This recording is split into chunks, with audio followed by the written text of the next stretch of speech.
Imagine this for a moment. It's 1945. The war is over. The Reich has fallen. The swastikas are ripped down. The cities are in ruins.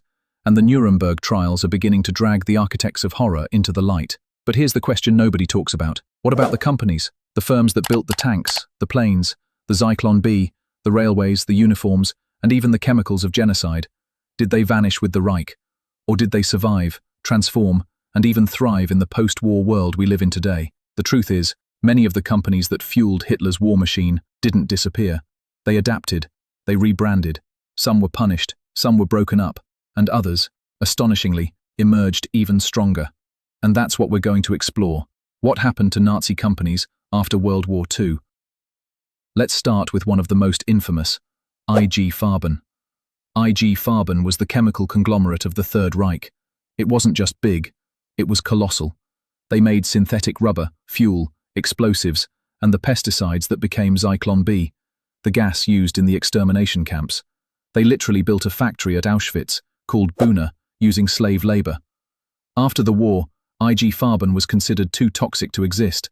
The Allies dismantled it, and its leaders were put on trial in Nuremberg. Several were convicted of slavery and mass murder. But here's the twist. Farben's breakup didn't mean its death.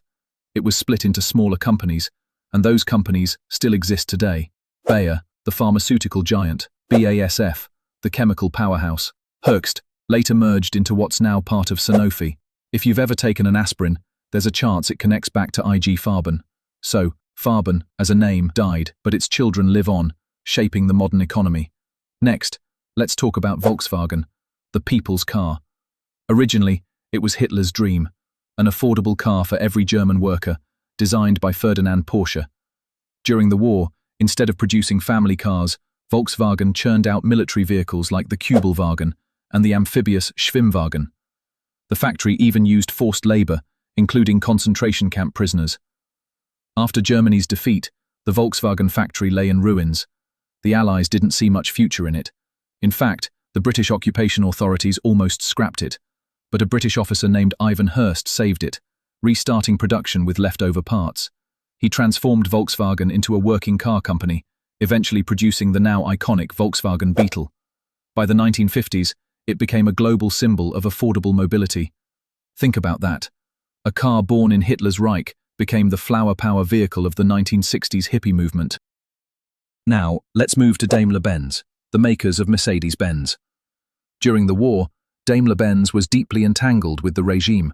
Their factories produced military trucks, aircraft engines, and armored vehicles. They also relied heavily on forced labor, including concentration camp prisoners.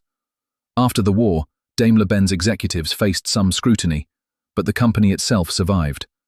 In fact, the Allies needed German industry to rebuild Europe, and Mercedes became central to the economic revival known as the Wirtschaftswunder, the German economic miracle. By the 1950s and 60s, Mercedes was once again a symbol of luxury, engineering, and success. The stain of its wartime role lingered, but it didn't stop the company from flourishing. What about BMW? Today, BMW represents speed, precision, and luxury. But in the 1930s and 40s, BMW didn't make cars for everyday people. They made aircraft engines for the Luftwaffe.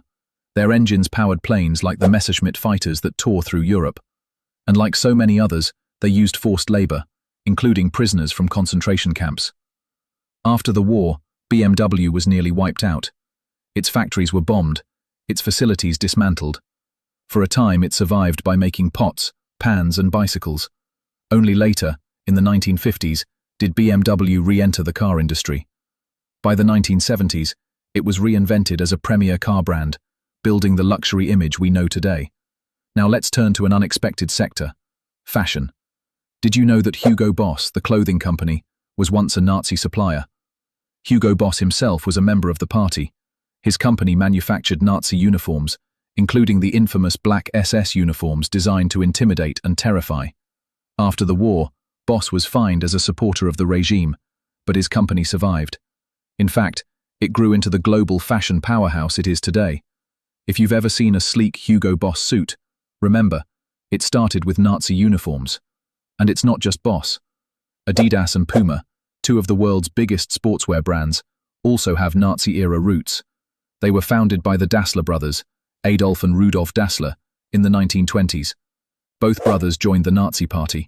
Their company produced shoes for German athletes and even supplied the Wehrmacht. After the war, the brothers split.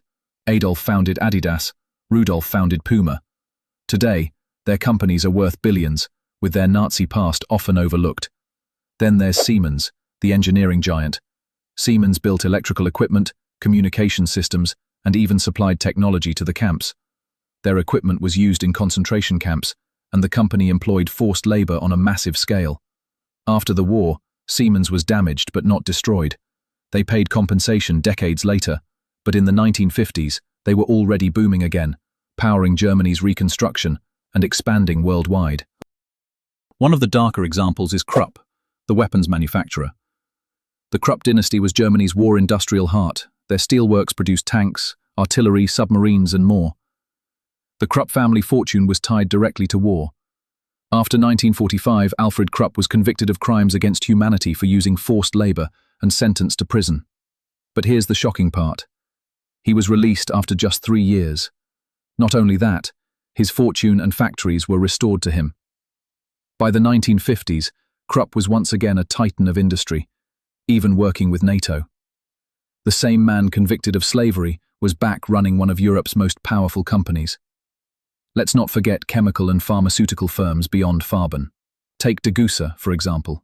They were directly linked to the production of Zyklon B. After the war, the company changed its focus, restructured, and eventually merged into Evonik Industries, which is today one of the largest specialty chemical companies in the world. Imagine that. A company once tied to death camps now makes everyday industrial chemicals that shape our lives. Even in aviation, the story repeats. Messerschmitt, the maker of Germany's deadliest fighter planes, was banned from producing aircraft after the war. So, what did they do? They built sewing machines, cars, and even tiny bubble cars called the Messerschmitt Kabinenroller.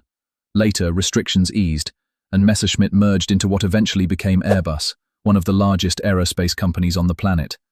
Here's another one, Audi. Back then, the brand was part of Auto Union, which made vehicles for the Wehrmacht and also used forced labor. After the war, Auto Union was re-established in West Germany, with financial help from none other than Volkswagen. Today, Audi is a global luxury car brand, its Nazi-era past rarely mentioned in the glossy marketing. Now, what ties all these stories together is something very important: the Cold War.